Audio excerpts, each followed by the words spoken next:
What's good? Go. What's good, man? Mo, my fault earlier. I have no idea why it like crashed. It just like locked up. But anyway, man, thank you for doing the show. For sure, for sure. Thank y'all for having me. Of course, of course.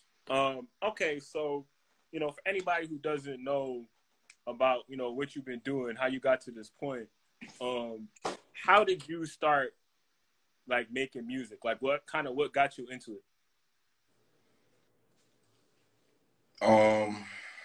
Hearing my own voice. When I heard my own voice, I liked it. Even when I was young. So they just got you to go in the studio and you were like, this is cool kind of thing? Nah. I used to be around these niggas. They used to be older than me. They used to be rapping in the hood, and I was like 12, and they was like 24. Mm-hmm. They used to have a studio and shit, so I used to always go over there with them. And then when they used to smoke, they used to kick me out because they knew my mama. And then it used to be like me and like 5 other young niggas, but I was the only nigga who used to sit outside the door and wait on them to get done smoking so I come back in the studio.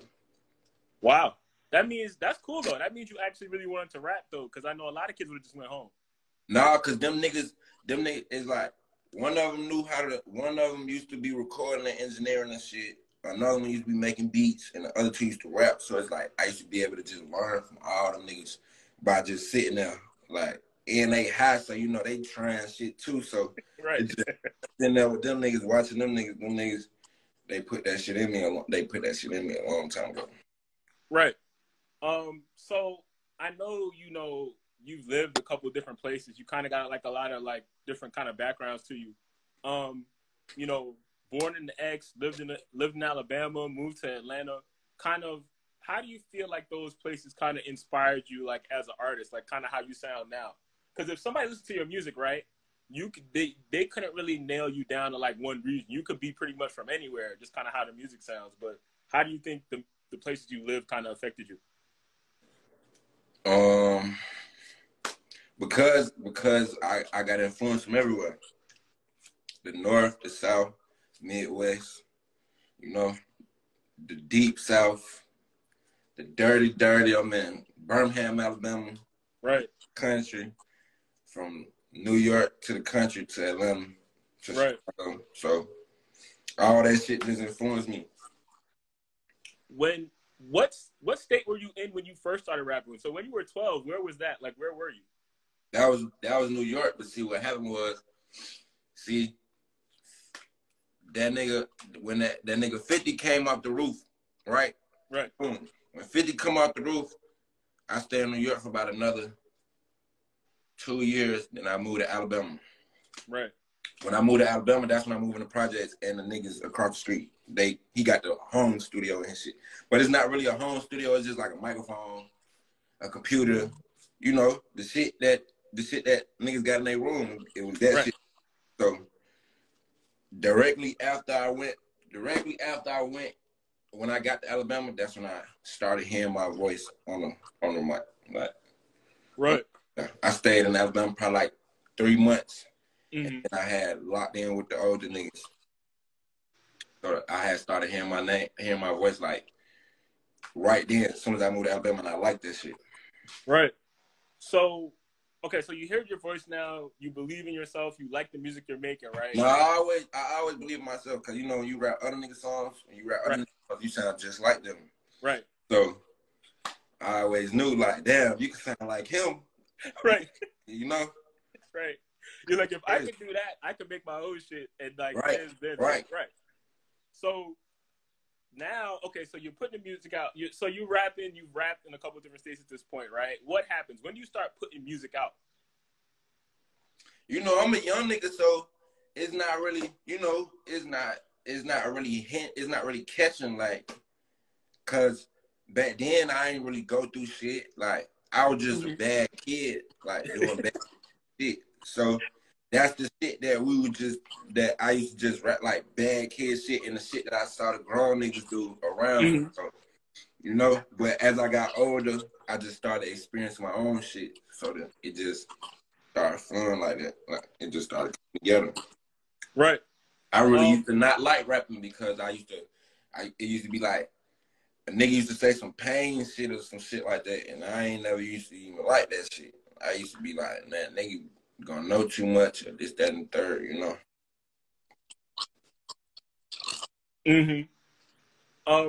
Well, how did you get past that? Like feeling like, you know, you were expressing too much. Like kind of how did you start to feel more comfortable rapping about stuff like that? Cause I realized that everybody in the world really the same person. Everybody really go through the same shit. So if you feeling a certain type of way, it ain't too many people that's out here buying foreign cars and flexing their money and watches and shit like that. But it's a lot of people that's struggling, can't pay the rent. It's a lot of people that's looking for somewhere to sleep. It's a lot of people shit like that. It's a lot of people going through. It's more people going through shit than it is more people living a good life. You know what I'm saying? So like, once you start seeing like how people gravitate to that shit, then it's like, you know, you'll be able to decipher more like, oh, okay, they like you better when you be this kind of authentic. And then them drugs, man, you know, you start taking them drugs, you start talking and being transparent and hiding in your feelings off them drugs. So you just start saying what you supposed to say. I know. Don't do drugs, like, though. Right, right. Of course, the right advice. I know with you, like pretty much what happened was you kept putting out a lot of songs like over time, and you never really like stopped. You kind of just kept building and building and building. Cause like, I never wanted to be like the big rapper. I never cared. I just dropped 10 songs and made $1,000. So I'm like, damn, if I drop 1,000 songs, you see what I'm saying? Right. $10,000. If I make 1,000 songs, where I'm at, you know? So that's really what made it get to the point where I just kept dropping music. Because I'm like, I wanted to wake up and see like, on the royalty statement, I wanted to wake up and see like 10,000, 20,000, 30,000.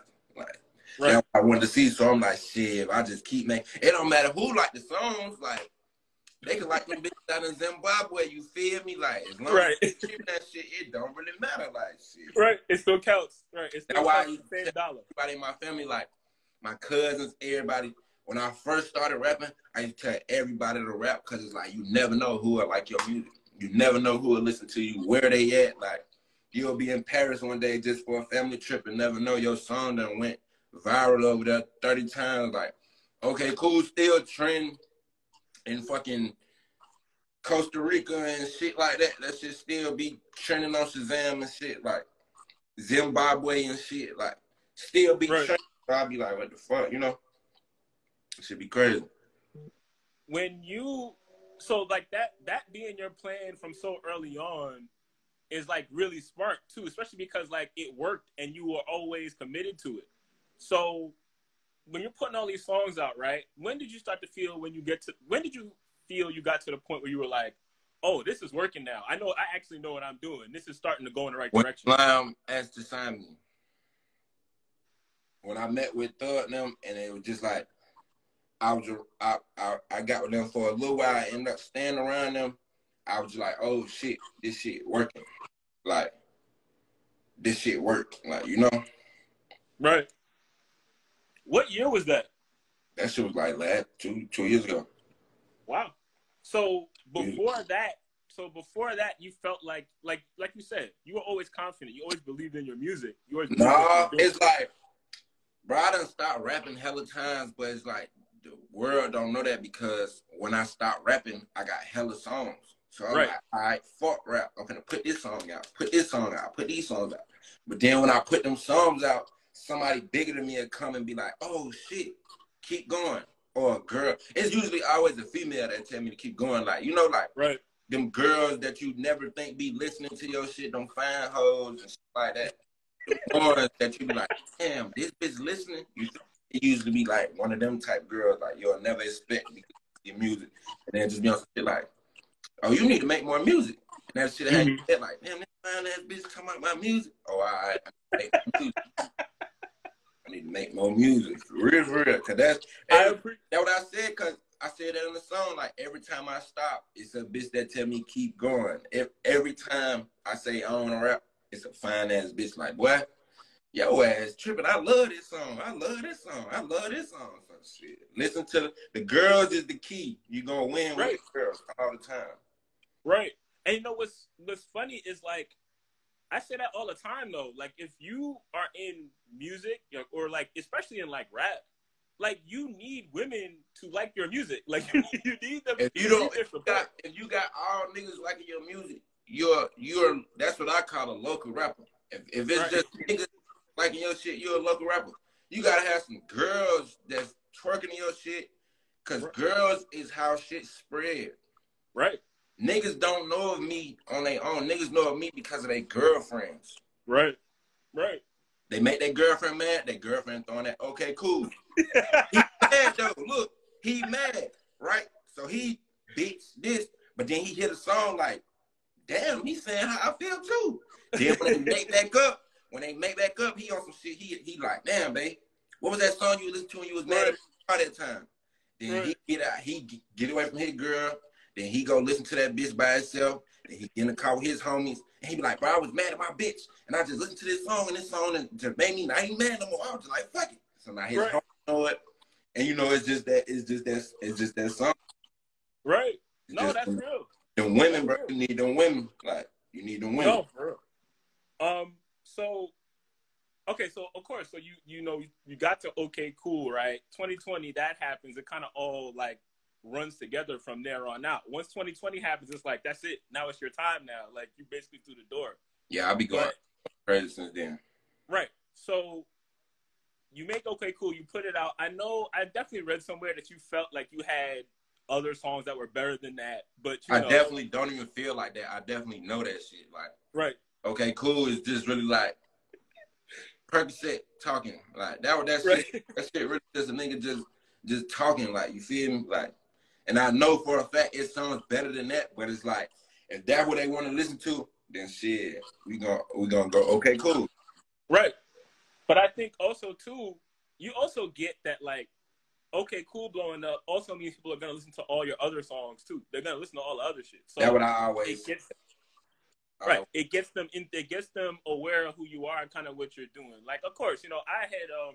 seen your name around, heard the music around before Okay Cool, but after Okay Cool, everything was different. Because you had such a big song now. Yeah. And I think one thing I really do appreciate about your music is like after you had Okay Cool, right? You didn't try to make like 5 of them in a row. Like you didn't try to make a bunch of those. You just moved on. And like, bro, every time I go, yo, the fans, really, I'm glad you're doing this right now because the fans, them the most ungrateful motherfuckers I ever even met in my life. I can make a song pouring out my soul right now, and they're gonna be like, you know what, bro? We just need you to get your heart broke again. Just get your heart broken again, bro. We need them type songs. We need this. Like, we need to call a girl a bitch 1,000 times on a song. Come on, bro. Come on, bro. Yeah, I think it's crazy because I know exactly what you're kind of talking about because that's what happens with like a lot of artists when they have like the breakthrough song.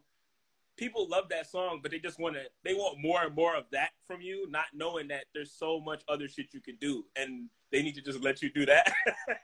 Because I mean, like I said, Okay Cool is a good song, but you also have, like you said, you have a lot of good songs, and I think since then you've gotten even better. Which you know, yeah, I feel like that too. With like with Okay Cool doing so well, and then you start putting out other songs that are different from that. Like it also kind of benefited you because you kept, like you said, you've been going crazy since then. You kept getting bigger and bigger, but you also kept doing more and more different kind of stuff. I think it like, I don't know. Right. How do you think Okay Cool blowing up like changed you as an artist? Because it didn't make you make the same thing, but you made more stuff that was a whole lot more different from everything else. It made me open up like, it made me start rapping on different beats because the person who made Okay Cool, he from Paris. Right. So that shit just made me start looking like, and like a long time ago, I had a couple songs that went viral on SoundCloud and shit, but like all the producers that I ever went viral with, they always been from overseas. Mm-hmm. So I don't know. It just made me broaden the horizons. Just start rapping on different shit. Like me and my homie Kai, we be rapping off techno shits and all kind of shit. Like we be rapping off everything. He be pushing a nigga to rap off everything. So we be having techno shit that you could put in the club. Like we just be challenging ourselves to rap off of. Right. And just because you never know what people are like, Do you think like kind of rapping on that kind of stuff where pretty much just whatever, I like it, let's rap on it. Do you think that's what's helped you get like better? Because you're yeah, like, for sure. you're getting better like fast. It's happening quick. Because like, bro, if you be around the people that I be around, bro, like them folks inspire me.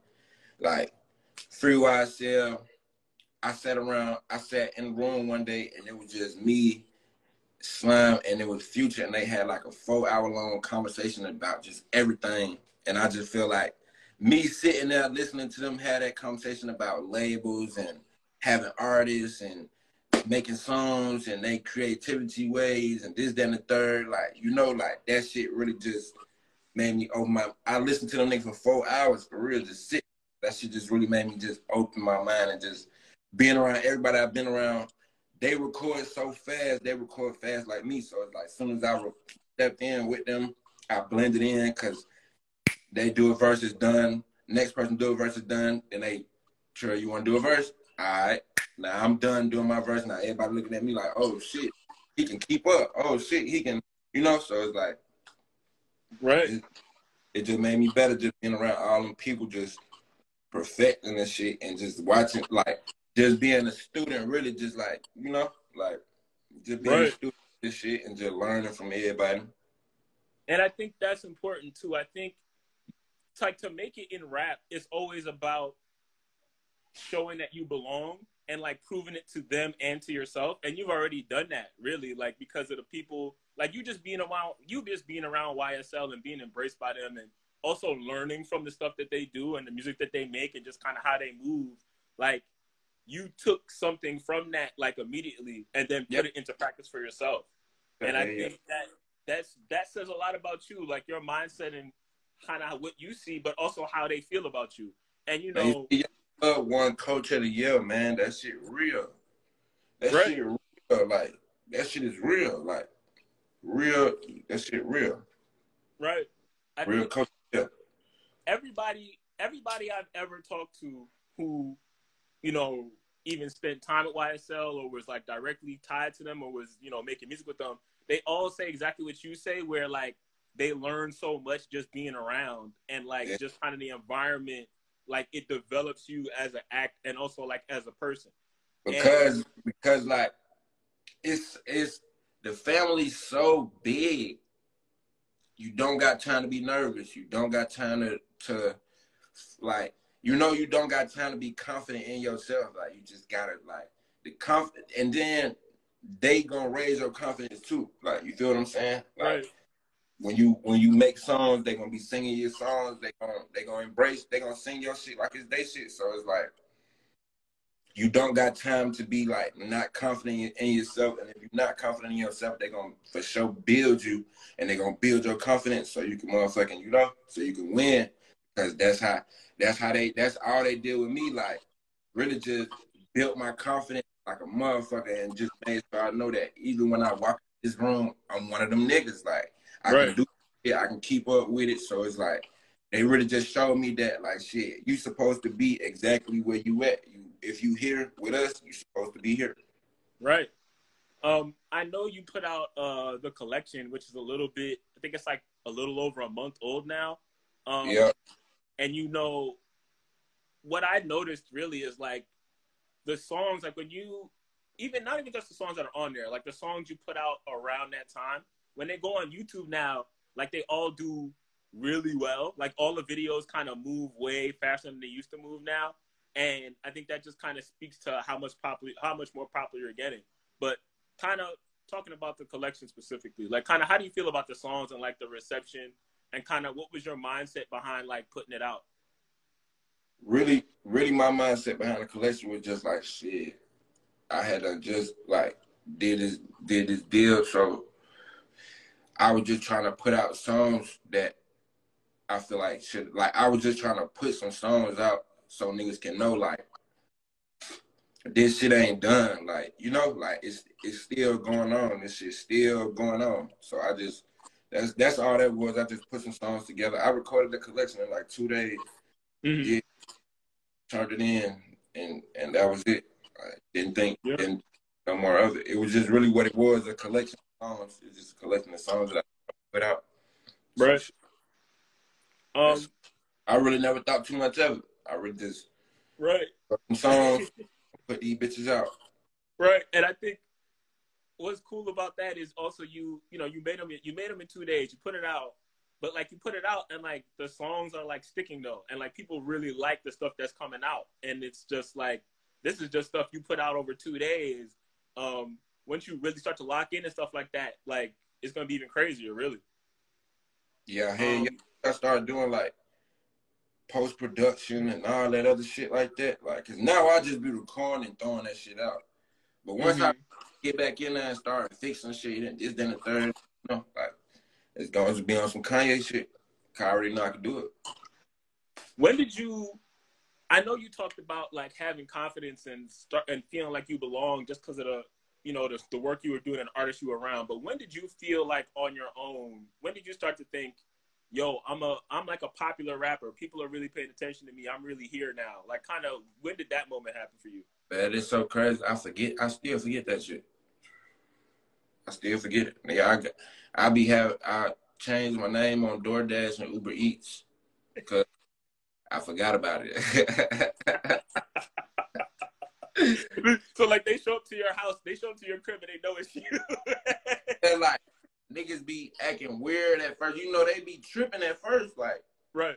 They don't be wanting to come all the way up the stairs or this, that, and third. But as soon as I pop my head out the door and they realize it's me, they, oh shit, bro, I was just listening to your music. Like, oh my God, bro, like going to Walmart or shit like that. Like, man, getting that shit. I'll be trying to just get some groceries and shit. I'll be forgetting, like, right. I really forget that shit I really be forgetting that shit. Like, oh, so you still like do regular stuff. Like you just do kind of just move how you want to move. And then you remember, oh, I can't, like you're getting closer and closer to the point where it's just like, people are going to be bothering me every time I try to like do something normal. Every time I try to do something normal, I'll see somebody looking at me crazy. And I'll be like, damn, why the fuck are they looking at me? And then the other side of me be like, nigga, you are a rapper. I be forgetting that. I swear to God, I be forgetting that shit. Until somebody come up on me and be like, oh shit, let me get a picture. Blah, blah. Right. Then I remember, but I really forget about that shit. Like, right. If somebody was like new to you, right, and you wanted to tell them that there were songs of yours that they needed to hear, like basically your can't miss songs, what would those songs be? That they gonna immediately like? Yeah, let's go with that. Right. That you would be like, if they heard it, they're like, oh, you're gonna like this.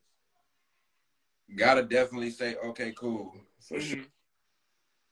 Big Drake. The Thanks I Get. I got a lot of songs. You do. You do. It's a tough question. You've done a good job. Blooders. You'll like that. You'll like Blooders.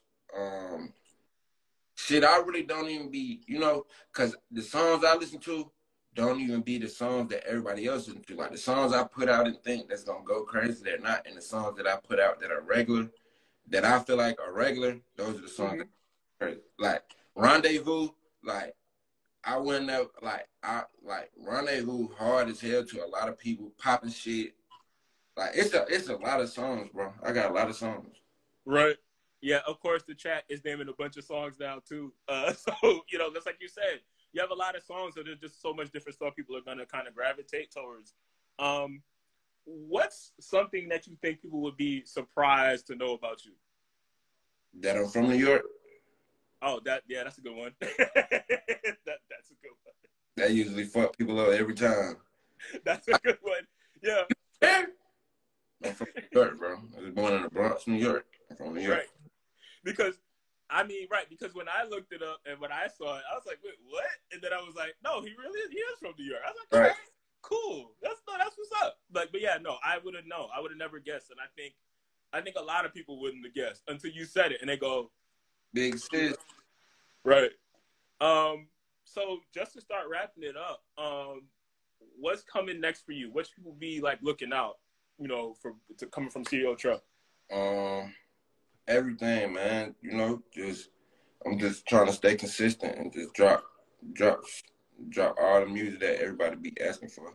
Just, you know, just right. feed the people that already fuck with me, because like that's what I'm supposed to be doing. The people that fuck with me, I'm gonna start feeding them more music and the shit that they like, and doing more like meet and greets, shit like that. Like just being more of an artist, you know. Mm-hmm. Just right. shit like that. Just expect me to be more of an artist in the future when y'all run into me, bump into me, when y'all see me places. When you see me places, it's gonna be more for this song, this video, this show, as opposed to some other shit. Right. Okay. No, for sure. Well, thank you, man. I appreciate the time. This was definitely cool. I learned a lot, and you know, you definitely gave us a lot too. Told us a lot about, you know, your process and how you got to this point, man. But you know, definitely rooting for you. Like I said, I really like the music, and I've seen the journey too. You know, you've been at this for a little minute, but yeah, you know, it's your time, man. You know, everything is working. Appreciate it, man. Appreciate y'all having me. Absolutely. Right, yeah, I gotta be on the freshman list. You know what I'm saying? I love it because so many people in the comments were saying this. They were like, yo, where he at? He need to be on there next year. I think Taurus was in here too. The day y'all dropped that list, niggas was tagging my shit like, why the fuck you not on that, bro? Like, well, it's cool that you brought it up. You kind of you see it as something that you would want to be part of in the future? Because I know people definitely hit you up and was like, hey, how come you aren't on there? I told you I would be more of an artist. So, like, you know what I'm saying? Like, XXL hit a nigga up and say, hey, man, you a freshman. I'm pulling up. I am, yo, that's 100. I like that. I like that, man. No, for sure. Thanks for the time, my man. For sure. Appreciate y'all having me. All right.